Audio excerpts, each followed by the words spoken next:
आखिर क्या मिला ये सब करके?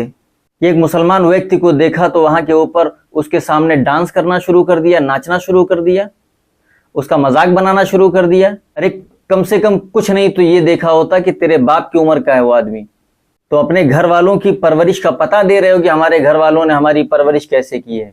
वो चाचा आराम से बैठे हुए गाड़ी के अंदर, ना कोई बातचीत हुई है, ना कुछ भी नहीं, ना तू मैं कुछ भी नहीं हुआ, लेकिन सिर्फ इस बुनियाद के ऊपर कि उनके दाढ़ी है, सिर्फ इस बुनियाद के ऊपर कि वो मुसलमान हैं, उनके सामने डांस करना शुरू कर दिया।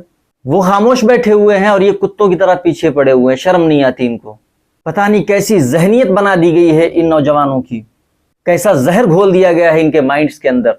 इनको अपना धर्म मुसलमानों को देखकर ही याद आता है। धर्म का मतलब ये नहीं होता है कि आप किसी को तकलीफ पहुंचाएं, और ये सब अपने बलबूते के ऊपर नहीं कर रहे होते हैं, कुछ पार्टीज की तरफ से, कुछ लोगों की तरफ से इनको सपोर्ट होता है, उसकी बुनियाद के ऊपर ये कर रहे होते हैं। लेकिन एक बात याद रखना कि आप जो ये कर रहे हैं जिनके बलबूते के ऊपर, उनके बच्चे आला एजुकेशन के लिए और हायर एजुकेशन के लिए हिंदुस्तान से बाहर बड़ी बड़ी यूनिवर्सिटीज, बड़े बड़े कॉलेजेस के अंदर पढ़ाई कर रहे हैं, उनका बैंक बैलेंस भर रहा है। तुम्हारा क्या हो रहा है?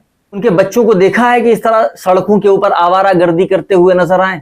उन्होंने इसके लिए तुम्हें हायर कर रखा है, तुम्हारे माइंड के अंदर वो चीजें भर कर रखी हुई हैं कि तुम जाकर ये सब करो, हमारे बच्चे तो जाकर पढ़ाई करेंगे। ये समझने की जरूरत है, तुम्हारे घर में रोटी देने के लिए वो नहीं आएगा, तुम्हें खुद जाना पड़ेगा, तुम्हें खुद अपने माँ बाप के लिए रोटी का इंतजाम करना पड़ेगा।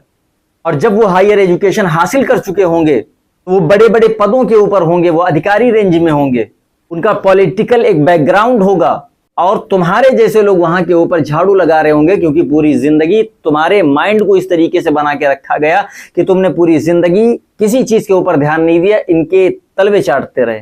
तुम जैसे लोगों का मानना यह है कि तुम धर्म के ठेकेदार हो, क्योंकि तुम्हारी हरकतें बता रही हैं कि तुमने अपने धर्म के बारे में 1% नहीं पता है तुम्हें।